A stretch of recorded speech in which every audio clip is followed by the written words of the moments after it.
Nutrition Month at NASM, and that means you can get one free nutrition course each week in March. Click the link in the description for details.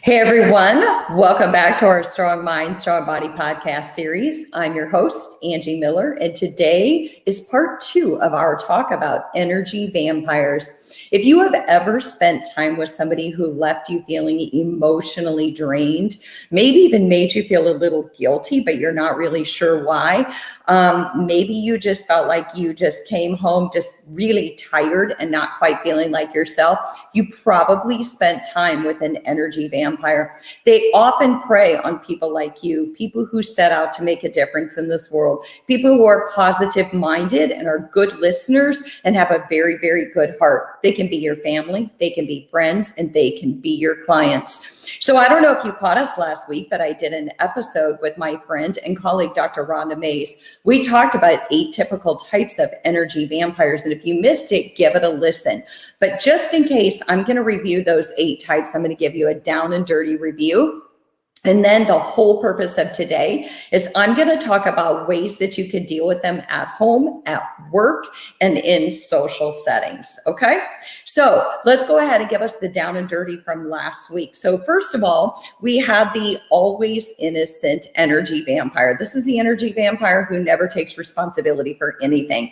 If they're late to their session, it's a million reasons why, but it isn't because of them. And if you call them out on it, they will often make you feel guilty.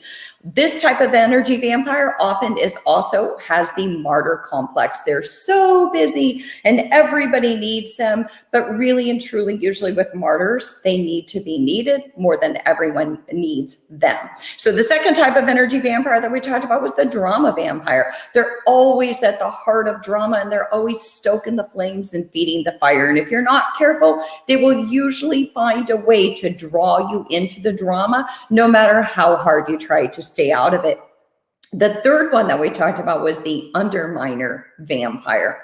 So the underminer energy vampire is the one who always one-ups you, no matter your achievement or accolade. They're not the ones that you want to go to if you just got your latest certification, because they're going to tell you about their latest certification, and it was probably one that is better or harder or whatever it might be. The other type of energy vampire that we talked about was the my life is so much harder than yours. Okay, so much tougher. So if your grandma just died, hey, she led a good life, but you should see what I have to deal with. The other type, we talked about the advantageous energy vampire, and they often prey on people like you who are very positive minded and want to give. But sometimes with an energy vampire, the more you give, the more they want, and it's never enough. The other type that we talked about was the bully. Oh, the bully. The bully might even be the person that you work with who always has something to say about your clients or the way that you train. The bully is often passive aggressive when they say something to you. They're like, oh, you need to stop being so sensitive. And then the other type that we talked about was the narcissistic vampire, the one who is just very self-smitten, should we say. And often they're really great at gaslighting. So what you see and what you hear are very much manipulated and twisted and turned. That's what I call crazy making. And the last type that we talked about was the victim vampire. And the victim vampire is often the woe is me, nobody understands me, and they want to share their whole life story, but it's usually never tinged with anything positive or good. So those were just 8 types of energy vampires that my friend Dr. Rhonda Mays and I talked about. To dig into the dirty details of it, do have a listen to last week's episode. So now I'm going to talk about what happens when you meet these vampires, whether they're your friends, your coworkers.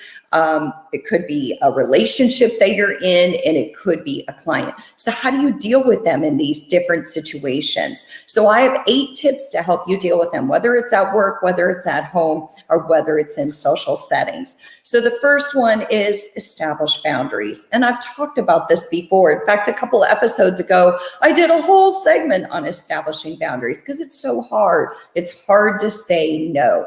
But boundaries are really just strict guidelines that set a line in the sand of what type of behavior we'll accept and what type of behavior we won't accept. And they really mitigate bad behavior from people externally. So for instance, if the advantageous vampire door drops you and you're ready to end the session, they're like, oh, I forgot to tell you, I have a shoulder that's been killing me, and you're on the last 30 seconds of your session.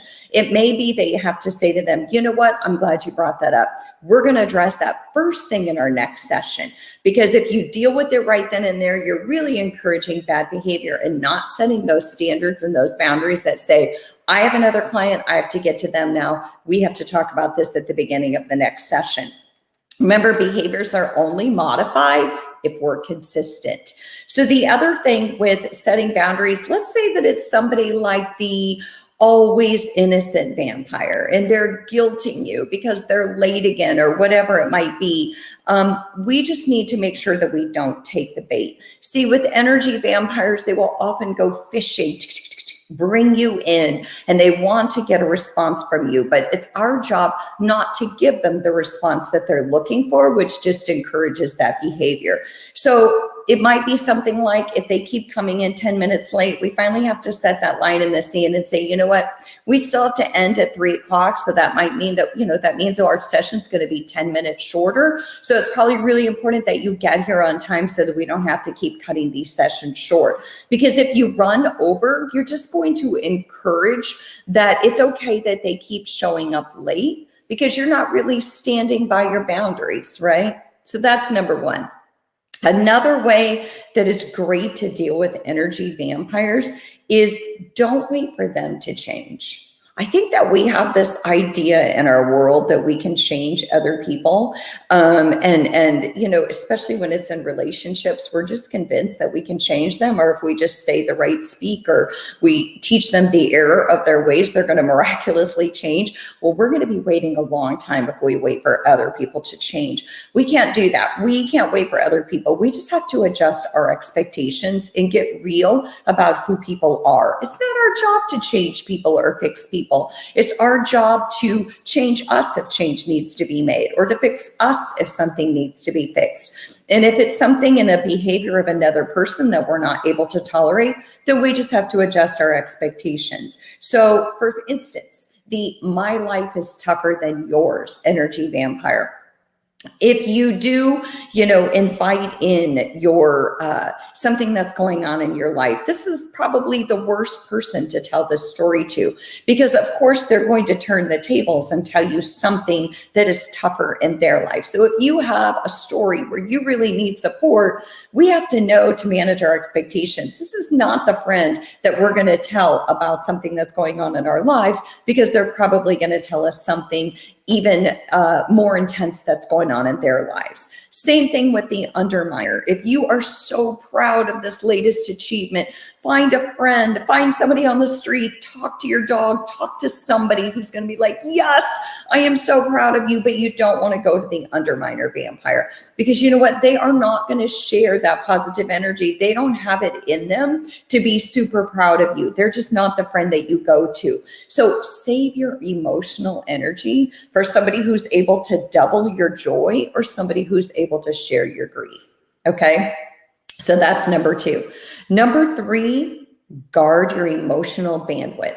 And I talk about this a lot. We all have a bandwidth of emotional energy that we can give away to other people. And some days my bandwidth is so much shorter than other days. And sometimes if I'm going through my own stuff, my bandwidth is almost non-existent. I know that I don't have it in me to give more to other people because I'm barely holding on myself, right? So know when you have emotional energy, and know who you're able to share it with and how much you have to give, right? That's our responsibility to decide how much emotional bandwidth do I have. We can't blame other people for wanting something from us because we're generally that positive person who's willing to give it. It's up to us to act responsibly. If we don't have the emotional bandwidth, we have to limit the amount of time that we spend with these people who need more of us. So let's say that the victim vampire wants to go out and have a girls' night out. Well, maybe if there's other girls joining and all of the emotional energy isn't dependent on you to fill them up, maybe it'd be okay because there's other people in the crowd. And so you have more of a buffer. But maybe they ask you to go on a girls' weekend. Well, that might be too much if it's just you and the victim vampire, because maybe your emotional bandwidth isn't such that you're able to give it to them that particular weekend. Maybe a month from now, you'll be on cloud 9 and you'll have more to give. But we kind of have to, again, act responsibly and know when we have more and when we don't have any to give. So again, like let's say somebody with the advantageous vampire, they might be the ones who call us at 1 a.m. in a panic, or they text us at 3 a.m. because they just really need to hear from us. And so those are again, that has to do with emotional bandwidth. We don't have to respond. If somebody texts me at 3 a.m., unless it's life altering, I'm not going to respond. I'm going to respond to them the next day so that they know that I'm not going to respond at 3 a.m. I'm not going to answer my phone at 1 a.m. So if you're just joining me again, I'm Angie Miller. This is Strong Mind, Strong Body. I'm so glad that you joined us because we are talking about energy vampires, the ones who will suck the life out of us if we are not careful. And it's up to us to act responsibly and have these ways of dealing with them at work, at home, and in social settings. So I already covered 8 types of energy vampires, and now I'm talking about how we can deal with them. So number 4, keep your distance. So I kind of talked about that in the emotional bandwidth, but this is a big one. When it comes to energy vampires, sometimes we have to think about distance, not just emotional bandwidth, but, let's say that your client is ready to sign up for a new set of sessions and you really just feel like you are emotionally tapped out, or maybe it takes too much from you to train this client. So maybe you fill their time slot and you suggest that they go see somebody else or work with somebody else who might be a better fit for them, however you want to manage that. But we are not obligated to work with every client, just like every client is not obligated to work with us. It has to be a really good relationship, just like a good relationship outside of work. Let's say it's family or friends. We can still cut back on the amount of time that we spend with them if we find, again, that our bandwidth is a little bit less. Maybe for a time being, we distance ourselves a little bit more until we can kind of refill our bucket or do what we need to do to be able to show up for ourselves and them the way that is best for everybody. So decide when it comes to distance. Can I still meet with this person, but meet with them in a group where, again, there's a buffer because they're not just meeting all of you. They've got more people in the group to go to. Or maybe it's a work party and the bully vampire is going to show up. Well, here's how we create distance there. We don't sit at the same table as them, or we sit at the opposite end of the table. We don't even make eye contact. We keep our emotional and physical distance so that they don't have access to us. And really, in terms of distance, I'm really thinking about access. How much am I allowing access to me? So with somebody like a bully or a drama vampire and it's a work outing, I'm going to keep my distance and make sure that I'm not sitting right next to them so that if drama starts, I don't get sucked in. Or if the bully needs a target, I'm not readily available. I'm at the opposite end of the table, not even paying them any mind, right? So number 5, guard your time. So I know I talked about guard your emotional bandwidth and I talked about distance, but we also have to guard our time. People need us. People are always going to need us. Our spouses, our clients, our significant others, our kids. The world is around us. We need them, they need us, but we also need ourselves. Right? We have to know when we need, again, to refill our bucket.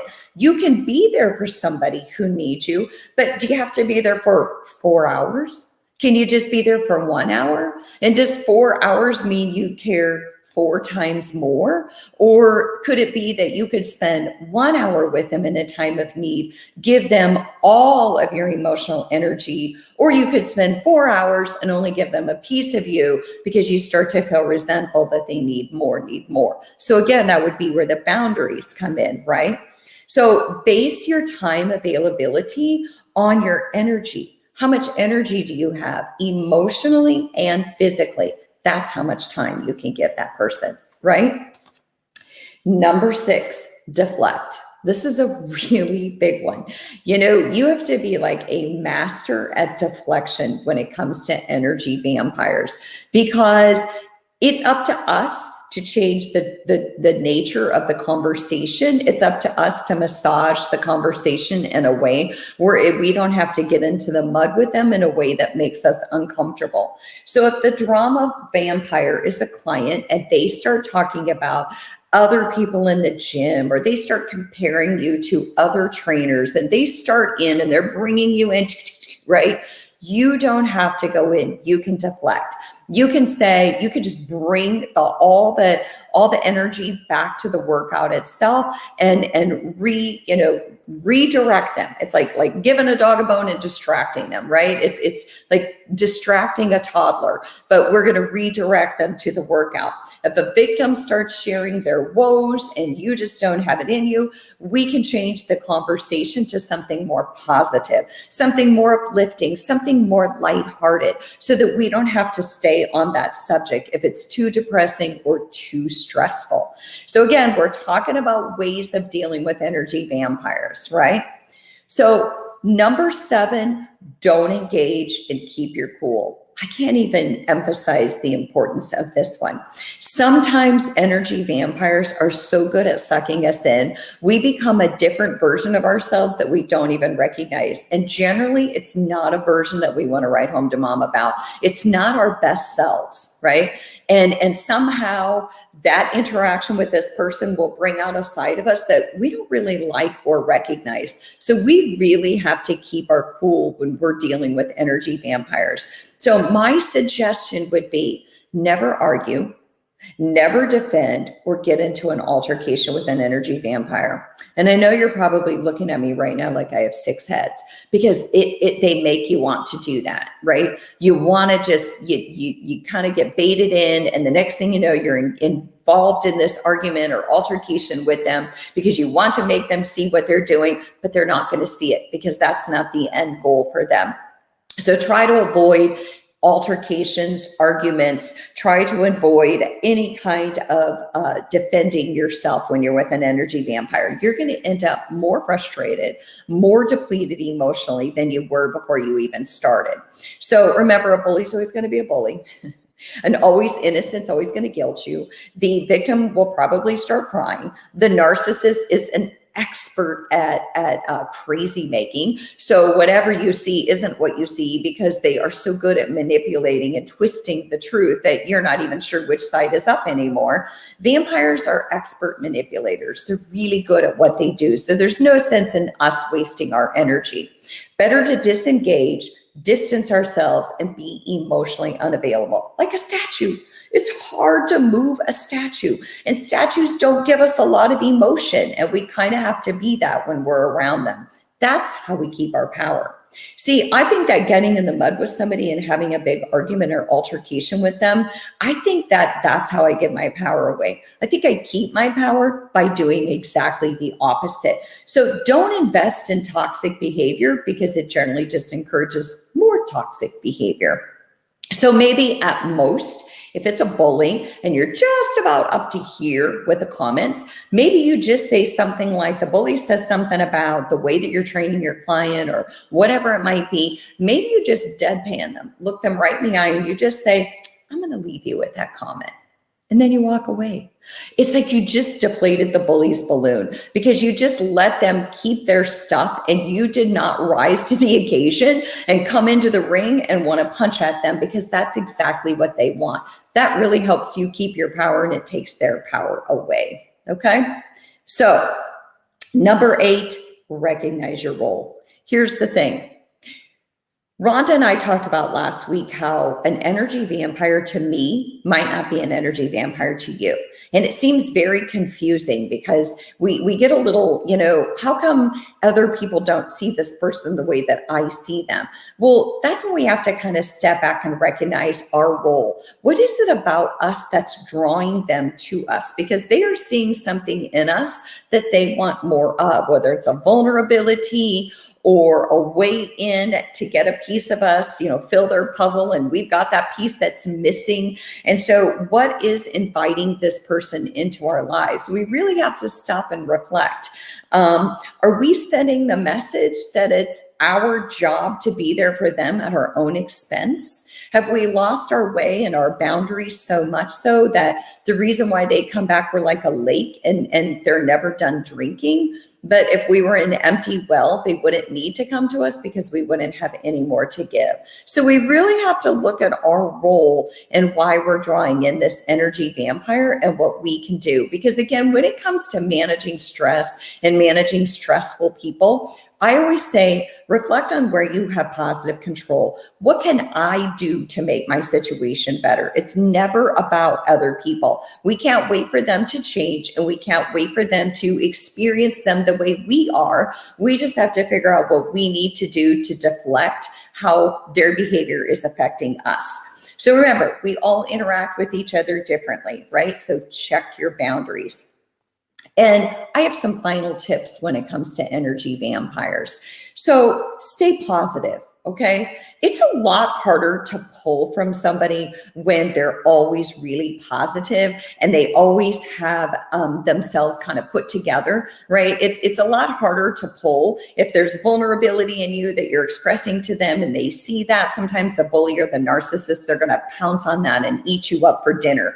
So you're responsible. We're all responsible to guard our time. We're responsible to guard our energy, and we're responsible to guard our heart. So we have to know where we are. Hang out with people who share your values, right? Hang out with people who match your energy and share your values. And then last but not least, remember that not all energy vampires behave in the way that they behave on a conscious level. So many times it's subconscious, or so many times they're just at a dark place in their lives. It may not be intentional. So that's why it's up to us to know where we are and to keep our boundaries. Because like Rhonda and I shared last week, I'm not going to deny that I might have been an energy vampire at some point in my life, not even intentionally. So I would like to think that we are all good people at our core, but sometimes we need things from other people that they're not able to give. So again, I'm Angie Miller. I'm so glad you joined me for this Strong Mind, Strong Body episode on energy vampires. So again, have a listen to last week about the 8 types of energy vampires, and then go over these 8 ways that I shared today on how you can deal with them. And I guarantee you, you'll find a little bit more peace in your life. So thanks again for joining me. Keep doing what you love and loving what you do. I'll see you next week.